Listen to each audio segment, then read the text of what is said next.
There's a Miss Jen here to see you. Show her in.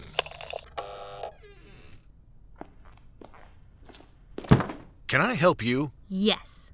Yes, you can. As you know, you're a world-famous rich guy. Go on. So I was thinking you could give me some investment advice. What kind of investment advice? Oh, well, you tell me what to invest in, and I invest in it, and then bam! $1 billion. I see. And what do you know about investing so far? Well, I know it's a big question. Let's start with something like mutual funds. Or stocks. Bonds? Bonds. James Bonds. Oh dear. Have a seat. Yes. Investment vehicles include things like stocks, bonds, options, futures. Red convertibles, stretch limousines. No. But I thought you said... An investment vehicle is simply a way for an individual to invest their money with the hopes of growing it. For some people, that means trading stock. For others, it means collecting art.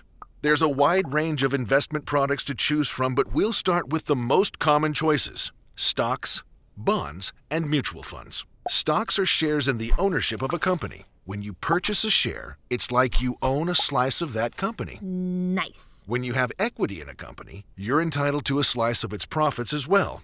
Some companies distribute their profit to shareholders through dividends, which are usually in the form of cash payments or additional shares.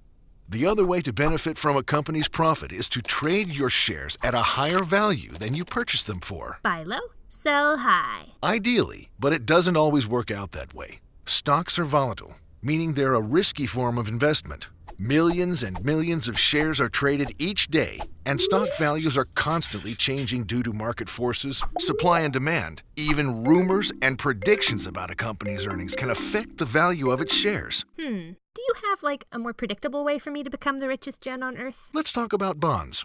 Companies and governments will issue bonds as a way to raise funds. When you purchase a bond, you're basically lending the company or government that money. In exchange, the bond issuer pays interest on the borrowed amount.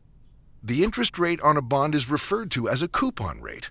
Bonds also have a maturity date, which is when the bond issuer is expected to repay the initial amount borrowed. So I'd basically be a lender. Much like stocks, bonds can also be traded between investors. In general, bonds are a more stable form of investment than stocks. But the coupon rates can be quite modest, and you still run the risk of the bond issuer not being able to pay you back. I like the stability of bonds, but I also like the potential higher return of stocks. If only there was some way to smoosh them together, and then also not have to worry about exactly how to manage them.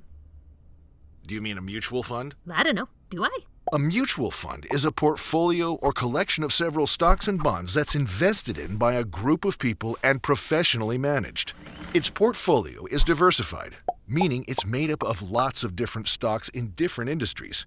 A diversified portfolio helps spread out the risk. Because that way you're not putting all your eggs in one basket. Precisely. Mutual funds are a relatively inexpensive way for a small investor to have access to a wide range of shares. But there are fees associated with running a mutual fund. And just because the fund is professionally managed doesn't mean it's guaranteed to do well.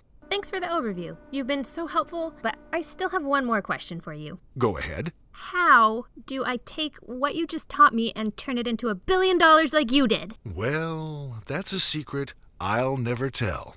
Now I have one last question for you. Go ahead. How did you ever get past security? Well, that's a secret I'll never tell. I climbed up the laundry chute.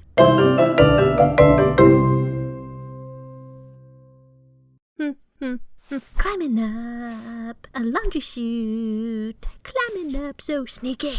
Ba, ba, do, do.